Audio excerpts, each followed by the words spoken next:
viewers ngayon na namatay ng puri niya. Na-underestimate niya yung hindi ka akit ng hindi ka banat daw. Take your time. Talagang sakot tayo sa landanan. Preparasyon namin para pag-uwi ng Subic. Tapos na ang saya. Babalik na kami. Ginising ko pag nagising ko. Oh, dahil ito. Nakatulog ka sa ulit. Si nanay. Lumamig nga din yung aircon ko, gabi na sa akin, tuwan-tuwa ako ha. Diyan sa taas?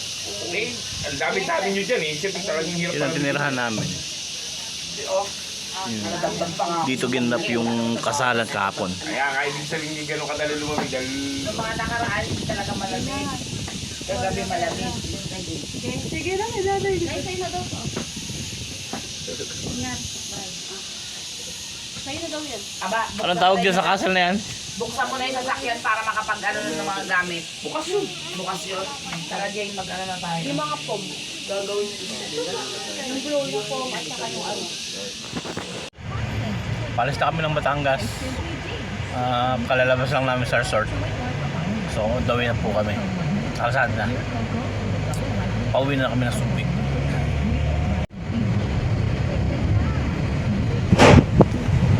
So, umalis na nga po kami doon sa resort. Pauwi na kami ng Zambales. So, ito pong kalsada na to ay palabas na ng Lemery. Pauwi na po kami. Pero dadaan muna kami sa Tagaytay dahil doon kami kakain ng lunch. So, tara guys.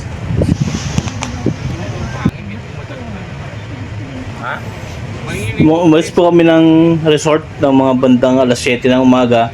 So, yung mga oras po na yan, alas 7 pa lang ng umaga yan.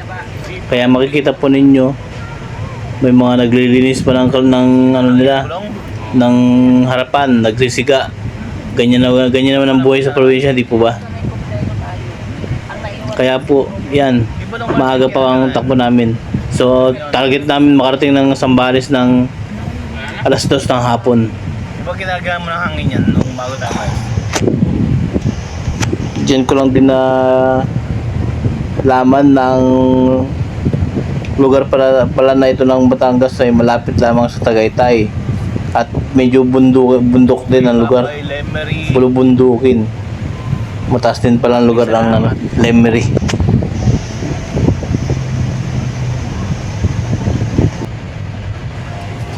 Ang masasabi ko lamang po sa bayan ng Lemery, maganda po siya. Malamig at mahangin. Kaya kahit na panahon ng tag-init, hindi naman talaga masasabing mainit doon sa lugar, dito sa lugar na to. Dahil mahangin po at malamig. Masarap, maganda po ang lugar. Sana po makabalik kami ulit dito next time. Sa susunod na kung may mga pagkakataon pa sana. Maraming kainan doon. Ano bang kakainin? Yung naririnig ninyo nagsasalita sa background, magkapatid po yun. Yung isa yun ang driver namin. Pinag-uusapan nila kung saan kami kakain ng breakfast o kaya ng lunch. Kasi mas maraming alam si Mike dito sa lugar na to dahil madalas yung mabiyahe dito. Kaya alam niya po yung mga dapat kainan dito. Pwedeng makainan na may mga At saka syempre naghanap po kami ng mura. Dahil syempre budget lang naman ang pinadala namin. Hindi naman kami mayaman para gumastos ng malaki. Dalawang ban po kami, 20 tao. Kaya kailangan namin magtipid. Magmula pa kasi malayo pa ang namin ang biyahe. Magmula Batangas pauwi ng Olongapo sa Zambales. So sabi naman ng Mike, marami naman daw makakainan lalo doon sa Tagaytay. Siguro palagay ko ang makakain namin dito Bulaluhan. Sa Bulaluhan. Kasi sa pagpunta namin dito nakita namin daming magkakatabi lang yung mga restaurant ng Bulalo. Kaya doon kami makakain sa Bulalo. Okay lang sa Tagaytay na kami. Ay, ito na pala yung isa din sa pakay namin dito na kumain sa Tagaytay para daw makita namin yung site ng Taal Volcano.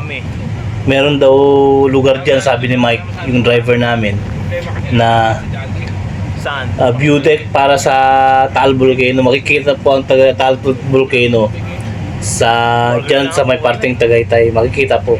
At yun din po isa naming purpose. Dahil bilang mga taga Sambales, Kasi pagka andito na rin na kami sa may Batangas at dadaan kami ng Tagaytay, sasamantalahin na namin yung pagkakataon na matanaw namin ng isang kilalang lugar dito sa Tagaytay. Yun po ang Taal Volcano. magandang pwesto. Kaya maghahanap po kami ng magandang pwesto. Tara po. Ay, si Silas. So sa pagkakataong ito naman po, may nakita kaming bilihan ng mga pasalubong Kupay. ng mga bukupay. At meron din silang pwesto na matatanaw po ang Taal Volcano. So huminto muna kami dito at nagtingin-tingin kung may mabibili kaming bukupay. At sinubukan din namin tumingin kung matatanaw ba ang Taal Volcano, pero hindi po masyado tanaw dito sa lugar na to. Kaya ang mangyayari po nito ay hahanap ulit kami ng panibagong pwesto. Pero pansamantala, bibili muna kami ng bukupay. Kasi yan daw ang sikat dito sa lugar na to eh. Lipat lang muna namin yung pwesto para makuhanan ng maganda yung yung view.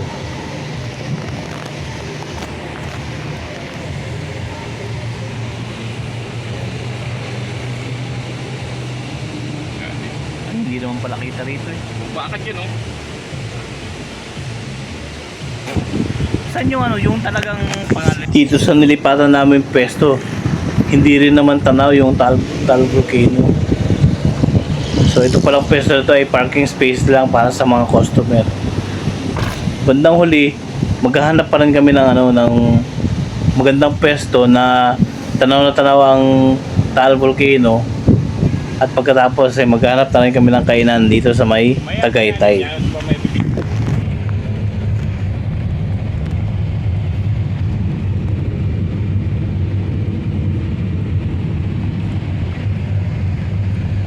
Naghahanap kami ng murang makakainan dito sa Tagaytay. Kaya mabagal ang takbo namin. Kasi malayo pa ang biyahe namin pabalik ng Sambales. So kailangan muna namin kumain para busog kami habang nagbabiyahe.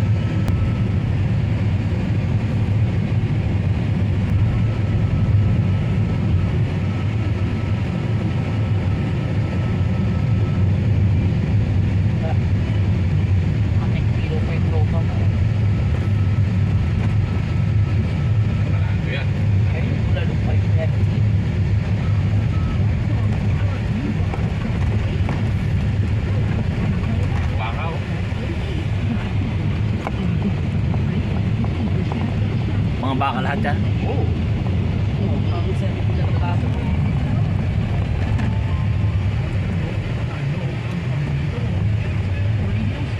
Ayop na kalisada na yung papasok ng puta. Daig pa yung mang Canon Road. Buti na matatag yung bandiseng nun. Naglolo ko pa yung yung transmission ay pumasok ng segunda. Nakisama na lang siya nung umakahon na.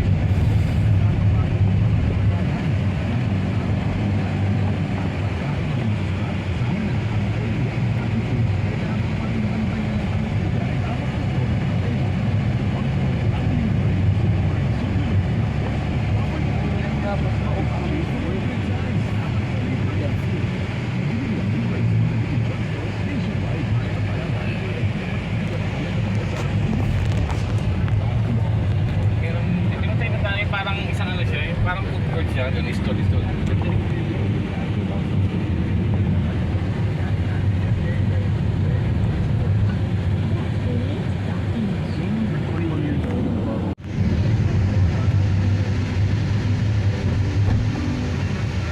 Ano to?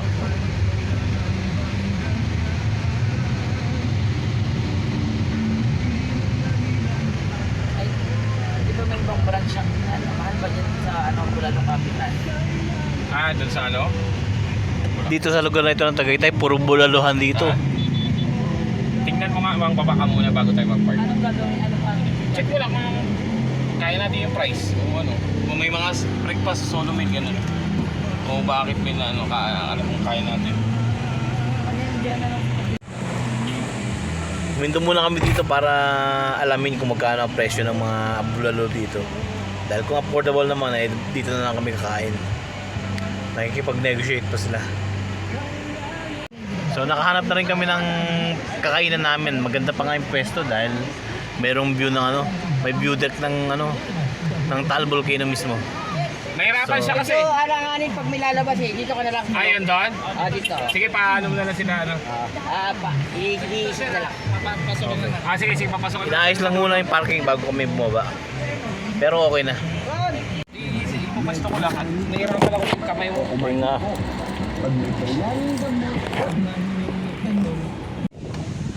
So okay, nakababa na kami, nakapag-park na kami. Ngayon, nandito ako sa view deck ng Taal Volcano. Yan po ang ano, Taal Volcano.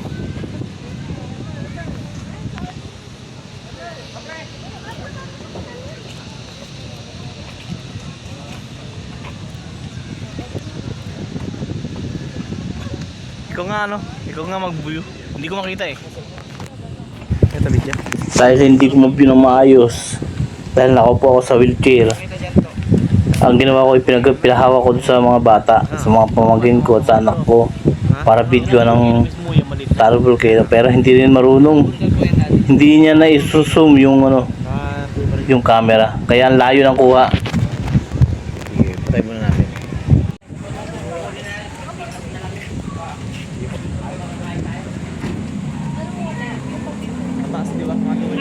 Maalanganin ka eh. May daanan dito. Tagaytay po ito, Tagaytay. Ba, may daanan dito pero pahagdan. Ano mahirap? Oh, ang dami kong alala.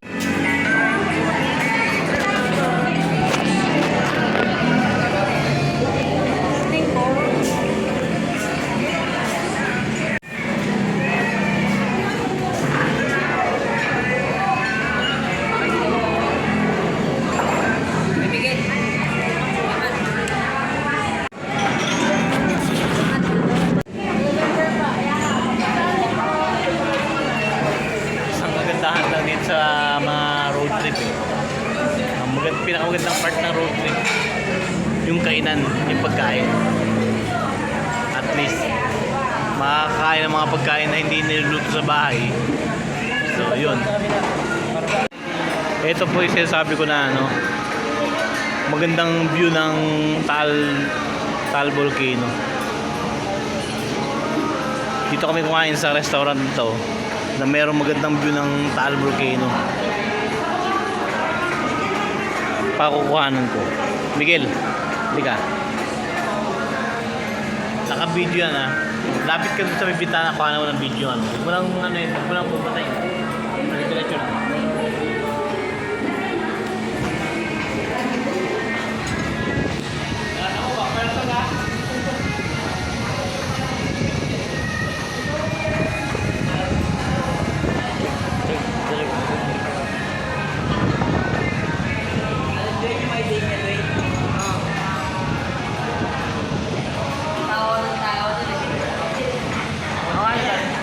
So yun po.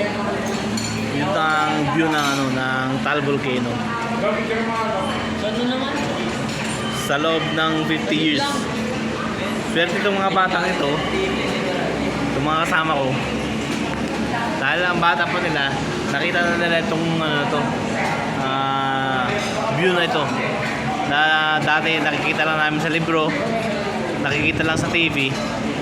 Pero ngayon ay actual namin nakikita in person.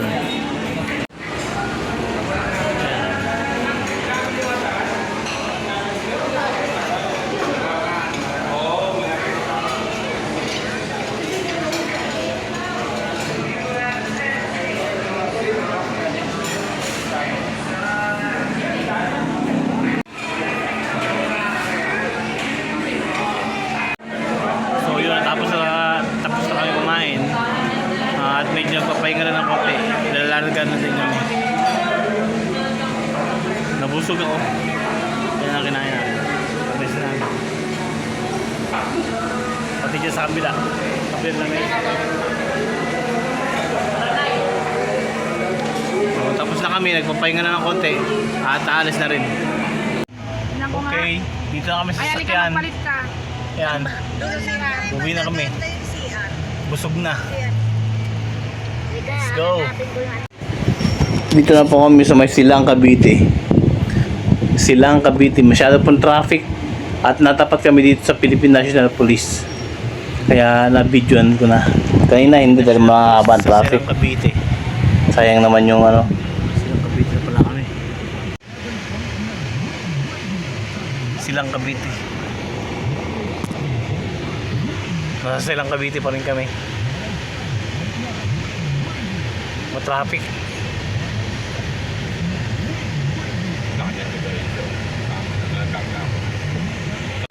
Paper po, bulok naman yung nag-perform na yun. Medyo. S-Lex na po kami. Kalax. Kalax ba to? Ay, S-Lex yung nabasa ko eh. So, nakaligtas na kami. So, yun po, galing na kami ng Tagaytay. Silang Cavite, nalagpasan namin yung mahabang traffic. Ngayon po ay papasok na kami ng S-Lex at pauwi na rin kami ng Zambales. Hanggang dito na lang po muna yung karugtong po ay para bukas na lang kasi mahaba na yung video.